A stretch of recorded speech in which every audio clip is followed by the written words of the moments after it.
Week ahead $eyes US stimulus talks, retail sales UK GDP and RBNZ in focus 2 video analysis http://ntv4x.com news ID D2B2 FA87 2021 38:38 p.m. Congressional talks in the United States on a new virus relief package will dominate the market headlines yet again in the coming week as the durability of the latest risk-on episode rests on a deal being reached.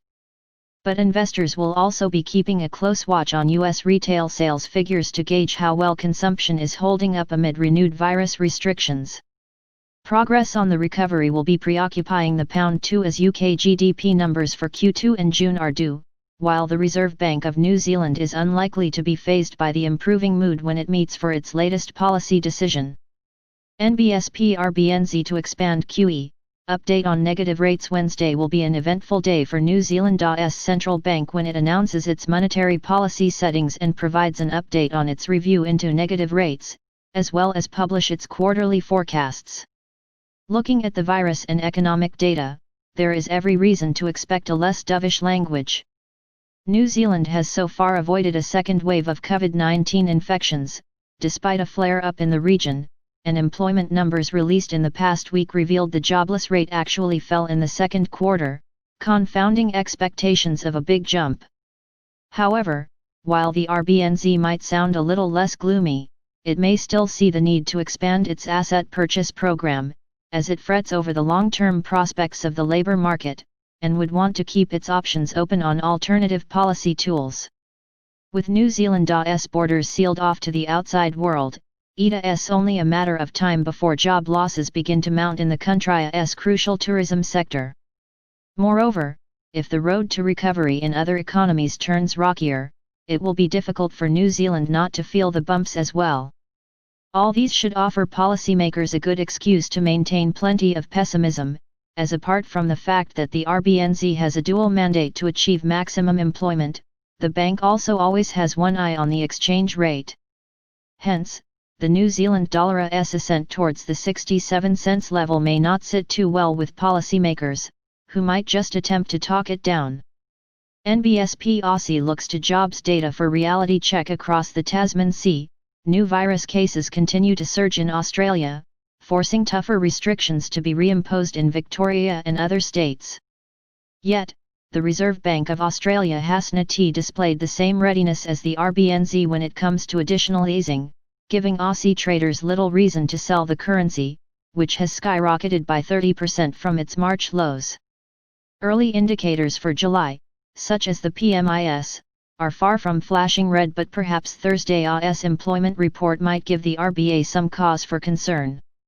Governor Philip Lowe will be testifying before lawmakers later in the day, so any signs of a slowdown in the jobs rebound in July could prompt a shift in tone.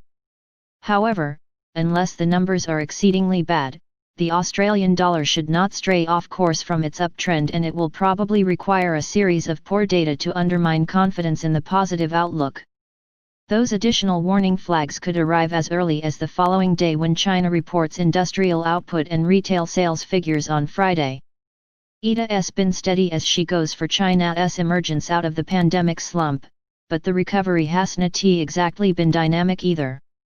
Industrial production was up just 4.8% year-on-year in June, which is modest by Chinese standards, while retail sales remain down over the year. Another underwhelming improvement in July could take some of the heat out of the risk rally, possibly weighing on the Aussie as Australia's economic prosperity is strongly tied to China's. Other releases due out of China over the next few days include the producer and consumer price indices for July on Monday. NBSP UK data may further help pound defy gravity. The Bank of England struck a somewhat more upbeat tone at its August policy meeting but warned that the outlook remains uncertain. More significantly for the pound, even though Governor Andrew Bailey did not rule out the use of negative interest rates in the future, he clearly stated they were not the current plan. That was music to the pound's ears, and key indicators out of the United Kingdom next week will likely further reduce the temptation for the bank to experiment with negative rates. The monthly prints on GDP and industrial and manufacturing output due on Wednesday are expected to show the recovery gained traction in June as lockdown restrictions were relaxed substantially across the UK. However, it won't be a completely rosy picture as the full quarter GDP estimate for the April-June period will also be released on Wednesday, which could put Britain at the bottom of the Q2 growth table. In addition, job figures for June out a day earlier on Tuesday are anticipated to be quite bleak as scores of businesses hit by plunging consumption have slashed headcount in recent weeks. Nevertheless, the bounce back in economic output in June will be the main focal point for traders as it would underline the view that the UK's recovery is on the right track, reinforcing the pound's positive momentum. NBSP is Europe facing a second wave. One of the factors driving the pound higher lately has been the tailwind from the euro's own turbocharged rally. The brightened prospects for the Eurozone economy on the heels of the EU's virus rescue fund has propelled the single currency to two-year highs. There's little on the calendar next week that should spoil things for the beaming euro. The Centix index, which measures investor morale in the euro bloc, will start the week on Monday, and there will be more business surveys on Tuesday with Germania's ZEW economic sentiment gauge. On Wednesday, the focus will be on how robustly Eurozone industrial production recovered in June, and finally on Friday, the second reading of second quarter GDP is expected to be left unrevised at 12.1% quarter-on-quarter. Given the muted week, investors might begin to pay more attention to the continent's virus numbers, which have been steadily worsening since mid-July. Fears of Europe being engulfed by a second virus wave have been intensifying, and should some countries begin to enforce business shutdowns again, the euro may lose some of its newfound allure. NBSP a lose-lose situation for the US dollar as the resurgence of virus cases in the US applies the brakes on the economy's comeback. The incoming data will be watched closely by investors for a better sense on where the recovery is headed. The JOLTS job openings due on Monday, while somewhat outdated, are an important measure of the overall health of the labor market. A strong rebound in new vacancies in June would suggest corporate America was actively rehiring after the lockdown rules were eased. Producer prices out on Tuesday and the Consumer Price Index on Wednesday, both for July, are not anticipated to be market-moving given that inflation is the least of the Federal Reserve's concerns at the moment. Friday's retail sales, on the other hand, could not be more important for the markets amid some conflicting signals on how badly consumption was set back by the tougher social distancing rules in July. Forecasts are for retail sales to have risen by 1.7% in July, slowing sharply from the prior month but nevertheless enough to produce a year-on-year gain. Also due on Friday are industrial output figures for the same month as well as the preliminary print of the University of Michigan's Consumer Sentiment Index.